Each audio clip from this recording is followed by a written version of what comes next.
नमस्कार, आवाज इंडिया में आप सभी का स्वागत है। मैं हूं सीमा।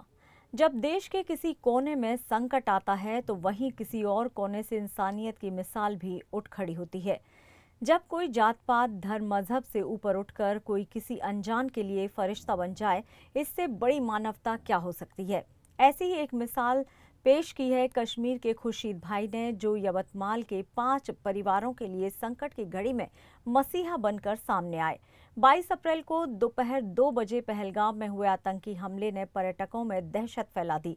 इस हमले में 28 लोगों की जान चली गई। उसी वक्त कश्मीर घूमने गए यवतमाल के 5 परिवारों की यात्रा भी थम गई।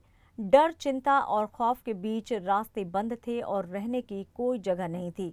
इसी बीच उनकी मुलाकात कश्मीर के बोनी गांव में एक छोटे दुकानदार से हुई। नाम था खुर्शीद। जब इन परिवारों ने रात गुजारने की व्यवस्था के बारे में पूछा तो खुर्शीद भाई ने अपना घर उनके लिए खोल दिया।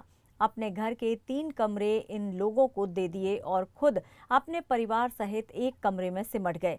इतना ही नहीं, महाराष्ट्र के यवतमाल के इन परिवारों को सुरक्षित निकालने के लिए उन्होंने नागपुर के विधायक से संपर्क कराने में भी मदद की। 24 अप्रैल को सभी 5 परिवार सुरक्षित यवतमाल लौट आए। महाराष्ट्र के नरेंद्र भंडारकर और किरण भंडारकर जैसे यात्रियों ने खुर्शीद भाई की इस मदद को ईश्वर का वरदान बताया।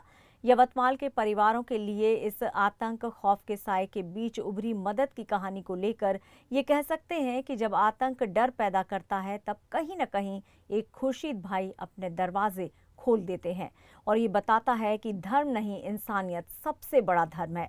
आइए सुनते हैं क्या कुछ कह रहे हैं इस घटना का जिक्र करते हुए यवतमाल के परिवार। जम्मू पर्यंत म्हणजे आम्ही जेव्हा पहलगामला गेलो, पहलगामला आम्ही खूप पाऊस असल्यामुळे एक रात्र आम्हाला हॉटेलमध्येच राहावं लागलं।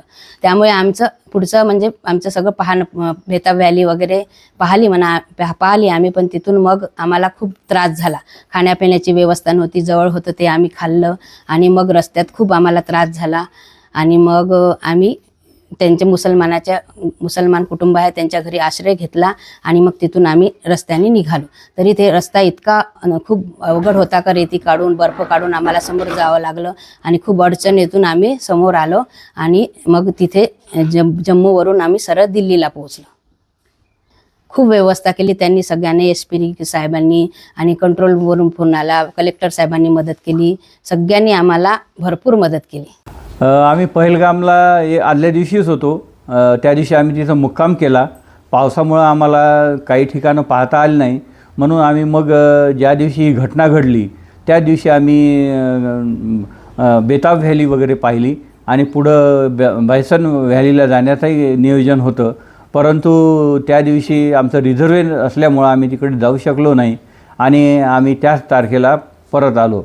तर लगेच आम्ही रोड बंद असल्यामुळं गडकरी साहेबाशी संपर्क साधला आणि त्यांनी आम्हाला राजौरी पूछ मार्गे जाण्याचा सल्ला दिला। तिथल्या कंट्रोल रूमशी संपर्क केला आणि त्यांनी पुढं त्या मार्गे आम्हाला जम्मूला पोहोचवलं। हां, तर ते एक खुर्शीद भाई नावाचे मुस्लिम कुटुंब होते आणि त्यांच्या पत्नीचं नाव शाइस्ता आहे। तर त्या कुटुंबानं आम्हाला देवदूतासारखी मदत केली, कारण तिथं 2 रूम असताना फक्त 3 रूम त्यांच्या होत्या, किचनमध्ये ते लोक झोपले आणि 2 रूम आम्हाला उपलब्ध करून दिल्या।